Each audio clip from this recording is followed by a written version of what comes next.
I am here with Scott Presler, who, by the way, I've been saying on my show, people who listen to my show know I've been saying, you are the man, and we wanted you to come out here for so long because we know your way of voter recruitment, voter registration really, really works. So Thank you. why'd you decide to do this? And especially, why'd you decide to do this in Washington, where so many people think it's a lost cause?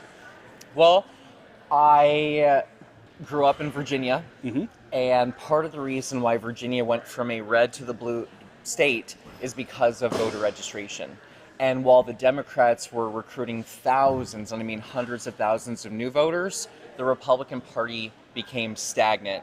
And I watched year after year that a once reliably red state for George Bush became an Obama state overnight like that.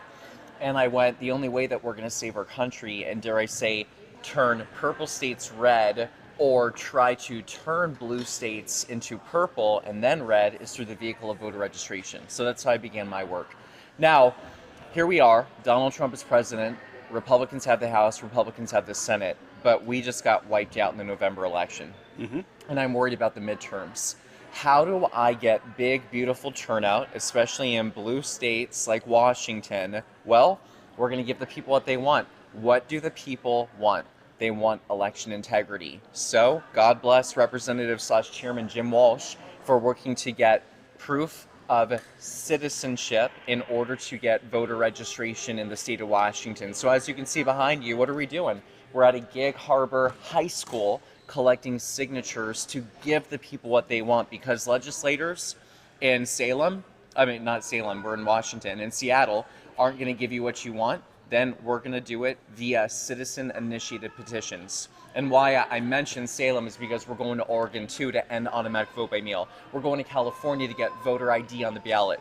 My message to the people in the West Coast is that people have the power, and this is what we need: concerned citizens, giving the people, stopping biological men out of women's sports, giving parents parental choice, and giving them election integrity. And that's why I'm here in Washington State. I gotta say, you do phenomenal work, especially with these communities that a lot of people don't think to reach out to, like what you did in Pennsylvania with the Amish. Thank you. So are there specific communities you look at here in Washington and you say, those are the communities I want to make sure I'm going to? I am a little bit of a neophyte when it comes to this state. Mm-hmm. I'm not adverse to saying I'm a little ignorant when it comes to Washington state politics, but that's why I'm here in the flesh. I'm here to learn. And when I come to a new state, I really am a sponge.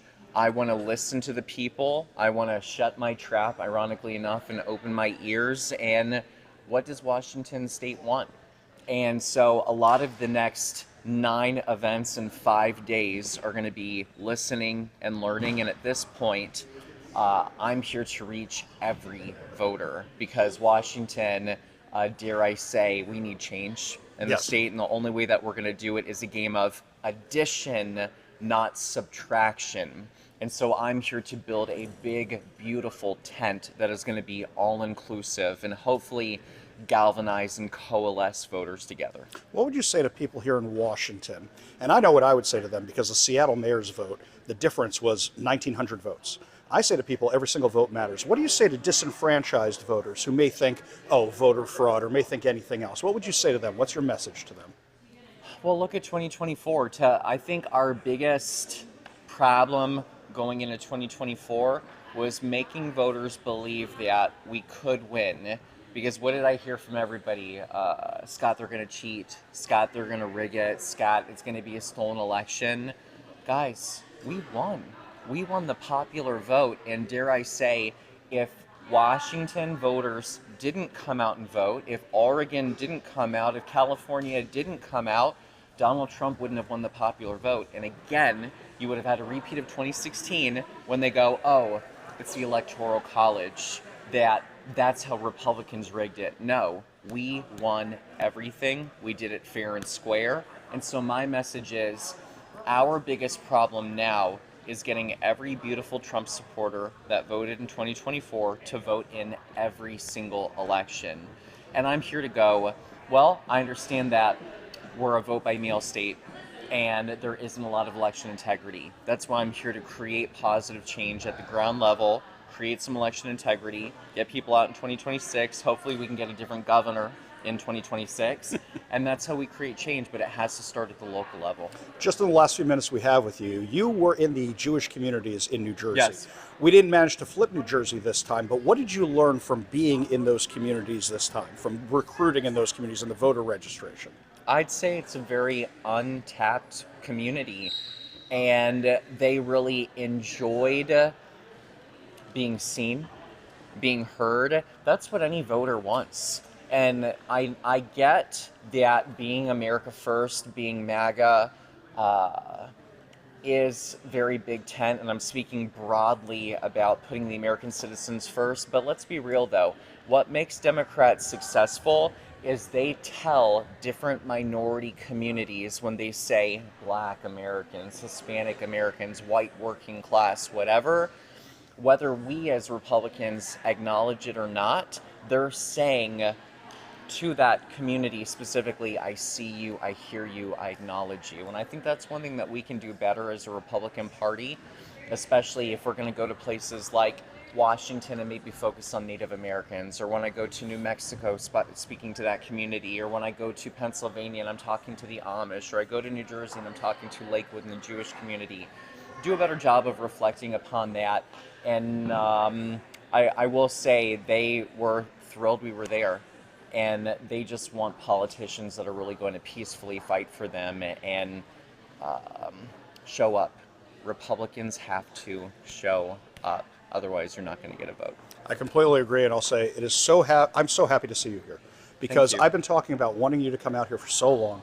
I'm so happy we're on your radar. And Yes. you give me, the radio host who does this all day, a ray of hope, a ray of sunshine. So hopefully you're able to do that with everybody else out here. I really appreciate your time. Well, I'm going to make a pitch. Please, I know this is Ari's show here, but Washington, I need your help.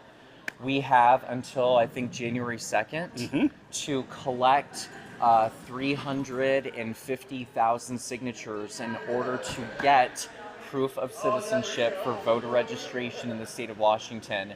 Everyone I talk to, Ari, says that they want election integrity, and I'm sure a lot of your listeners and your audience do too. Well, I need you to go from just being a watcher of Ari and a listener of his to being an activist, turning your anger into positive action.